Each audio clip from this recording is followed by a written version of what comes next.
తెలుగుదేశం అధికారంలోకి వచ్చాక రాష్ట్ర ప్రభుత్వ ఉద్యోగులకు కేంద్రంతో సమానంగా జీతాలు చెల్లిస్తామని ఆ పార్టీ అధినేత చంద్రబాబు స్పష్టం చేశారు.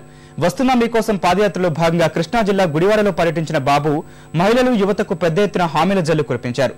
ప్రలోభాలకు లోను కావద్దంటూ హితవు పలికారు.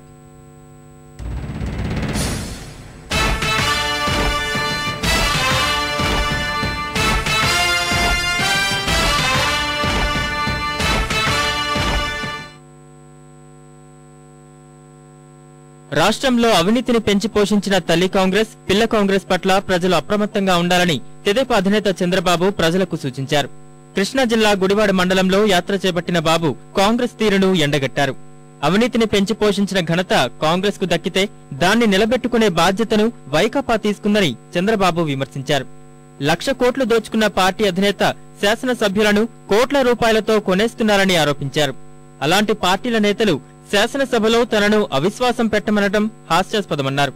కేసులు మాఫీ చేయించుకోవటానికే ఇలాంటి నాటకాలాడుతున్నారని బాబు ధ్వజమెత్తారు. కాంగ్రెస్ లో నాయకత్వమే లేదు, దివాలా తీసింది. ఆ పార్టీల మీద చూస్తే తిరిగి ముఖ్యమంత్రి జగన్మోహన్ హైదరాబాద్ లో కూర్చోవడం తప్ప ఏ పని చేయరు. కొంతమందిని చూస్తున్నారు పిల్ల కాంగ్రెస్ నాయకులు, ప్రతిరోజు ఏదో మాట్లాడుతున్నారు. ఆ పిల్ల కాంగ్రెస్ లో ఉండేవాళ్ళు ఎప్పుడైనా ఒక సర్పంచ్ అయ్యారా, లేదా రాజకీయం అంటే తెలుసా, సెక్రటరీ తెలుసా, డిపార్ట్మెంట్ అంటే తెలుసా, బడ్జెట్ అంటే తెలుసా?